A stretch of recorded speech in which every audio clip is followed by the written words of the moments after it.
So this is the 9600. This is the one that I mastered. This was my holy grail. And gosh, I'm getting goosebumps thinking about it. Nah, just kidding. My name is Arthur J. Williams Jr., one time known as the best counterfeiter in the world. Are you still? Yeah, I'm still, yeah.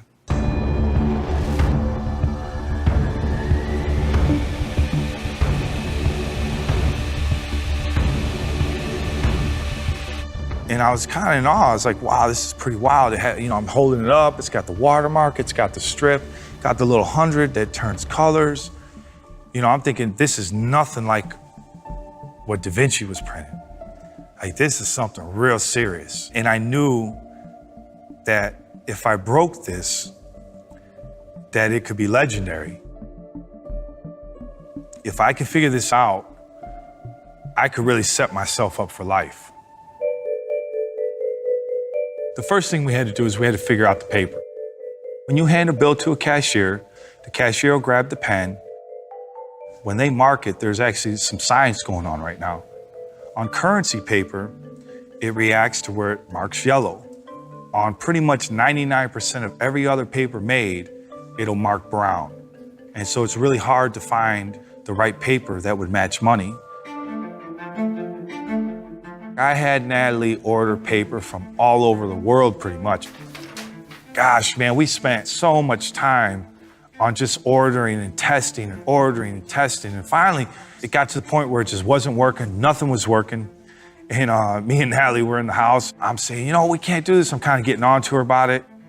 And she grabs the telephone book and she's just shaking at me. You son of a bitch. We're not going to find this shit. We got to give it up. She throws it down and she marks the freaking telephone book. And what do you know? It marks yellow.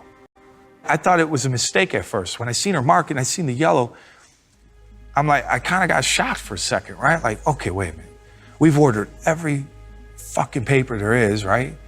And it's been sitting in front of us the whole time. And man, we started jumping up and down and screaming like we got it, Natalie actually went to the company and said, hey, I'm a teacher. I'm doing some things with kids. Do you think I could get some paper? And they're like, oh yeah, take as much as you want, because they don't know that we're using it to make money, right? We ended up putting the two pieces together, and man, the thickness was really close to money. And so I told her, I said, you know what? We might be able to actually put the watermark and the strip in there too. So now we'll have broke the pen, we'll have broke the watermark, we'll have broke the strip. The only thing left really was the little 100 that changed colors. I was actually walking through a parking lot and I saw a car. It turned purple and green, the paint job on the car did. As I'm looking at it, I'm like, man, I wonder if we could get that same type of paint to put on there. And we ended up calling the company that made it, and we ended up finding out that they actually made the same stuff for the Treasury Department, right? Go figure, right? And me and her got to work. On all money, if you look at it, it has kind of like a cream greenish color to it. You can't print that with the regular printer, like a laser printer. You can only get it by pressing it, like running it through the press. We would run it through the first time, put the color of money on it, then we would run it through again. We would put the border with the head. Then we would run it through again and put the seal. And we had this program designed to where we changed every single serial number on our money. When we actually perfected the process, it was beautiful. So I said, baby, we're bringing the money to life, man. Here we go. When people think about counterfeiting, it's not as simple as just you're printing money and now you have money. It gets a little bit dicey because you got to go out there and now you have to spend it to get the real money. Me and Natalie, I'd say for the next year and a half, we'd hit, travel really far into a different area. Hit, and then move. Look for young kids working a cash register, because usually the young kids just didn't give a shit.